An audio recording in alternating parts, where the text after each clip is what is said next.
Is there an expectation among young men from this neighborhood that they will be armed? On the street, do people expect, if you are a man of a certain age, that you will have a weapon on you? Most of the young boys, if they don't have a weapon on them, we think they do. This is Kazuki's Chicken and Waffles place right here. This was a thriving business when three masked gunmen came in and shot a young girl and a young man in a wheelchair, killed them, ended that business right there. It's never been opened since the shooting. Young Coles, her uncle and aunt are members of my church.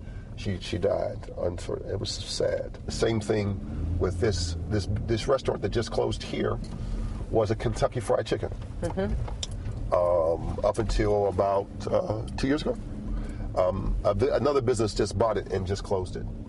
But right here in the drive-thru, a 15-year-old boy was shot and killed right here in the drive-thru. And when he was shot and killed here in the drive-thru, they closed the KFC. And then there was a Family Dollar next door that was about to open. They had put in the Family Dollar name up. They had built a brand new building for the Family Dollar. When the young boy was shot in this driveway, Family Dollar pulled out of the venture, took the sign off, and the building's been vacant ever since. And those business owners are closing those places because they believe that customers will not come here because it's too scary. Well, they believe that not only whether customers come or not, they feel that the employees are in danger. And okay, they have a reason for it, because just a few years before this, we had a drugstore in Homewood. The manager of the drugstore, which I'll take you past, was making a day deposit, and they picked him up, they robbed him, they killed him, and then the drugstore closed. Yeah. And so we lost our only drugstore. I'll take you past the Rite Aid. It was formerly Rite Aid. That was a Subway at one point. It's just sad. I mean, when I grew up, every vacant lot you see was a business. This had 2 bakeries, grocery store. This was our business district. Now it's just empty. It's just nothing here. All the stores are closed. The beauty salons are closed. The stores are closed. This is the Rite Aid where they killed the manager of the store. When they killed the manager of the store, the company, even though they had a long-term lease, closed the building, and it stayed like this ever since. What would it take to get business back to Homewood? Got to stop the shootings. You have to stop shootings. I mean, you can't have these kind of shootings in broad daylight. You can't have these kind of executions and expect businesses to invest. They're just not going to. This is the community college, the local branch of the community college, the only really one in an African-American community west of Philadelphia. And I teach there, teach a class there. Is this community college an anchor here? It's one of the anchors for the young people. But of course, some students won't come there because of where it's at. When my member's son was shot 11 times, I heard the shots on my porch.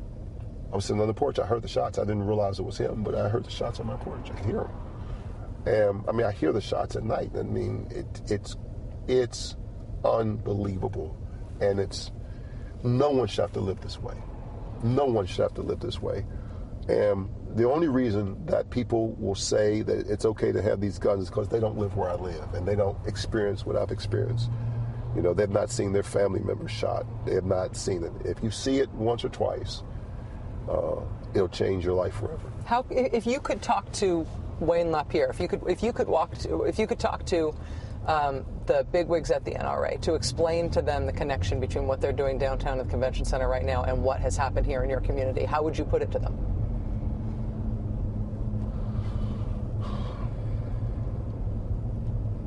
I have watched people who I love, my own family, my immediate family. My mother-in-law lived with me when she died and was shot. I've watched them walk out the door and not come home.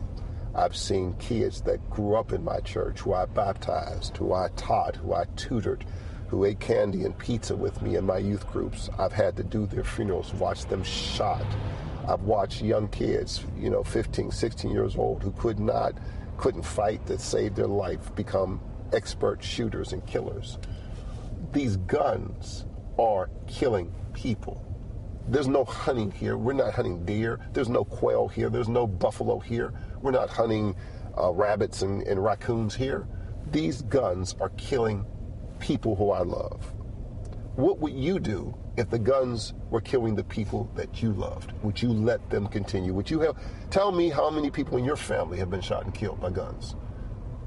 And maybe if you lost 4 or 5 family members through gun violence, maybe that you would see it from my position. But for them, it's fun. But for me, it's life and death. Is there a way that what you think needs to happen in your community and what they think needs to happen in terms of preserving the right to bear arms as American citizens, can those two things happen together?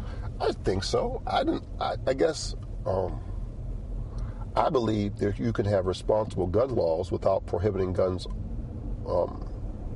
altogether. I actually challenged the local NRA representative here to a debate on television, and we actually debated.